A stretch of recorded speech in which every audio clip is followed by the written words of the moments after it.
What kind of car is Will? Will is more like a dually truck, man. One of those big old mud tire driving trucks. I can't really explain it, but he one of them guys who, what I'm saying, you can get real dirty, get himself up and just, get ready to do what he did all over again. So, that's what you use those big dually trucks for off road, type of stuff. So next we'll hear from Charlie Potter. Charlie. Hey, Brian. You had a couple of guys in the offensive line step up with the guys being out with injuries. Just how did you think that unit played, and how did you see a guy like J.C. Latham take advantage of the opportunity he got? I mean, there's been the story with our, offensive unit all year, with guys going down and guys having to step up. So, with JC coming in the game and, he did a lot of great things for us, during the game. And, I was just, happy for him. I told him during the game, I was just like, this is your moment, don't turn back, just do everything you got to do to help this team win. And I felt like JC did that in the game.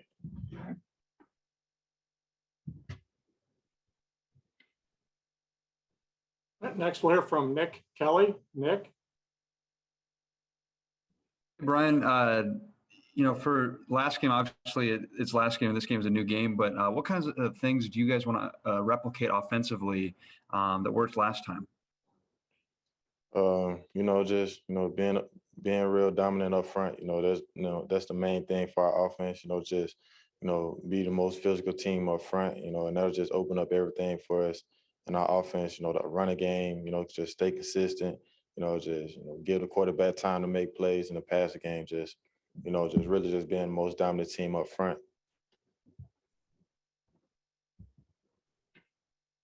Next, we'll hear from Michael Casagrande. Michael. Yeah, Brian, when talking to Will, he was talking about kind of putting the previous game with Georgia in the past. What's the balance for you in terms of flushing some of the success of that game and the lessons you learned from it to try to take advantage of that for the second time? I mean, with us playing on one time already, we could assume that they would come out and try to, hit us with the same things that they played us with the first time. But, we got to expect them to come out with some new things, and we just got to be able to adjust to it. So, I don't feel like we'll see the same thing we seen from them the first time we played them. I feel like they'll come out like a completely different team, in this national championship game. So we can't get, caught up on, what we seen them doing in the first game. We got to prepare for this week. Next, we have Joseph Goodman. Joseph. Yeah, Brian, can you hear me okay? Yeah. Okay, cool. I was just wondering what it was like having Coach Pendry back, before the semifinal game, and did that contribute to, I guess, the physical nature of the game plan? I mean, not really. He was still attending. Like, he was just only back for one practice. So, all the other days that he wasn't at practice, we still had to go out and prepare and, practice hard, so it really didn't make a difference with him not being there or him being there. We still had to go out and, prepare, the game plan the same way.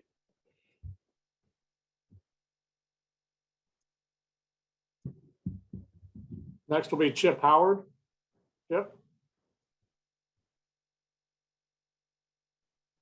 Brian, last year when you were watching Najee Harris, it looked like he kind of turned it up at the end of the season and was a big difference maker. What did you learn from that run last year that he had? I mean, just knowing how critical these games are. It's win or go home, and when it's all on the line, you just got to go out there and just give it your all to make sure you and the team that's got to go home, and as long as you giving everything you got in your power to help this team win, everything else will just fall in place for you. And, that's kind of what I saw Najee do, and I'm trying to kind of pick up where he left off at. Next will be Lynden Blake. Lynden.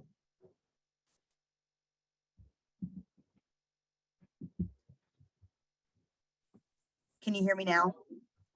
Mm-hmm. Okay, we're good. Hey, so growing up in Tuscaloosa, what was it like watching Alabama play in national championships? Do you have any memories that stick out to you?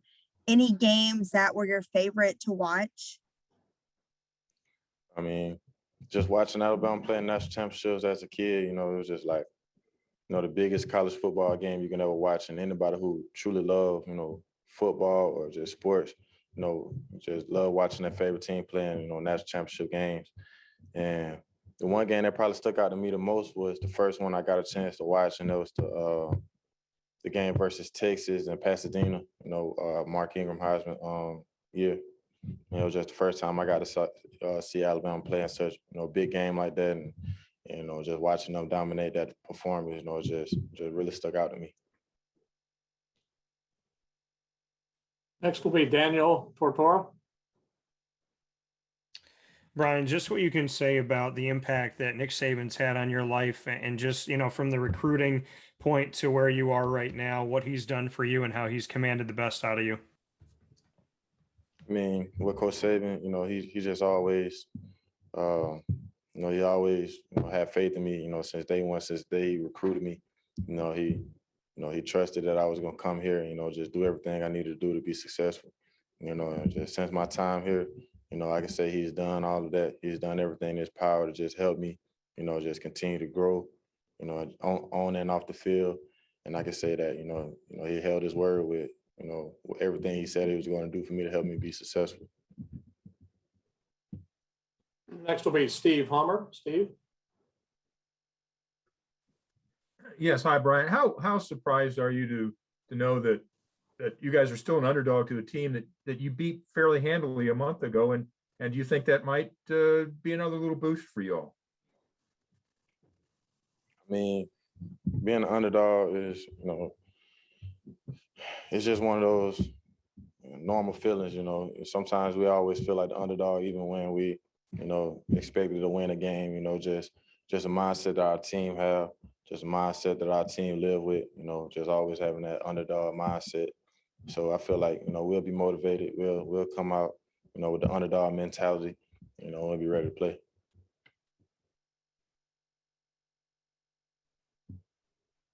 Brooks Austin. Brooks.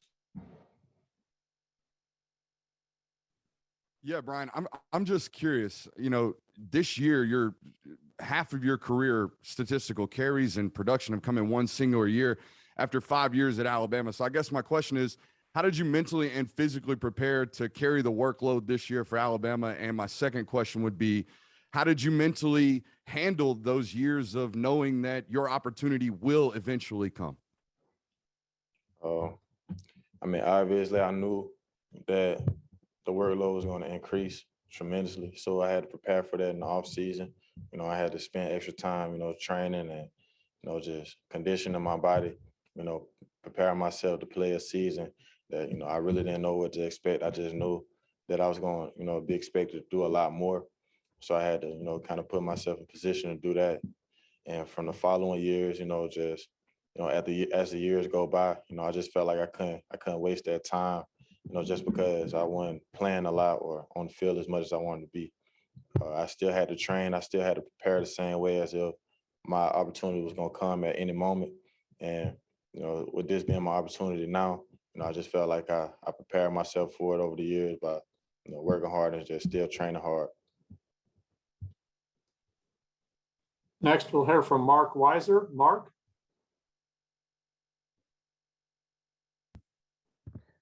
Brian, what's the dynamic now of having this rematch without John Mechie available? Obviously an important piece of your offense. And what's the challenge for you to run as effectively against Georgia as you did in the semifinals?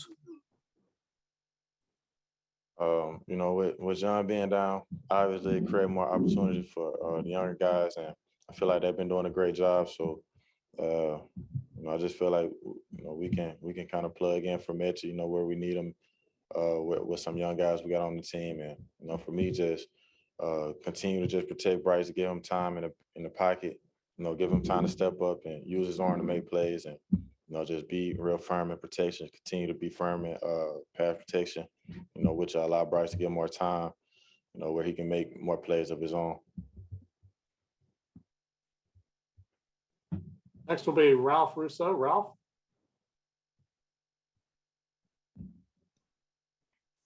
Good afternoon, Brian. You mentioned sort of your path and how you had to be patient to get the spotlight. When you talk to recruits, guys coming onto campus for visits and things along those lines, maybe guys who are your friends, how do you tell them, or maybe how would you describe to them the experience of, even though maybe you don't play as much at Alabama at first, you're still getting better? Do you impart that to people who, to kids who are considering Alabama, that, hey, like, your patience will pay off because even if you're not playing, you're still improving? Well, sometimes I had to explain to some of these recruits that everything is not going necessarily be handed to you, but everybody has their own story. Some people have just different opportunities. Some guys come in and they're granted the opportunity after their freshman or sophomore year. Some guys like myself had to wait 4 years beside 4 or 5 great players before we really get the opportunity to play. But everybody's story is just different. But regardless of when your opportunity gonna be granted to you, you still gotta be prepared for it. Like when they open the doors for you, you're not ready for the opportunity, and you didn't prepare yourself for it, then you waste your time complaining. So I just spent less time complaining about when I was gonna get an opportunity, just spent more time training and working towards what I was gonna do when I did get the opportunity. All right, and our final question for Brian comes from Chris Lowe. Chris? Hey, Brian, Coach Saban said earlier that he felt like, you never want to lose a game, but the A&M loss was probably good for you guys in a way that it just sort of propels you guys to play a lot better, closer to your standard. What along those lines did you see after that loss that helped you get to where you guys are right now? I could say I saw it more in just, in practice and how we prepared. Like, after that loss, guys started to reflect on, how they prepared that week and all the things they could have done or, could have done better, just possibly prepare themselves for the game, which would have helped us win the game. And, guys just had to start preparing better, just working harder and, just spending more time in the film room, just continue to learn and continue to get better, so that we don't, let those same mistakes come up in the next game, that affected us in the game versus A&M.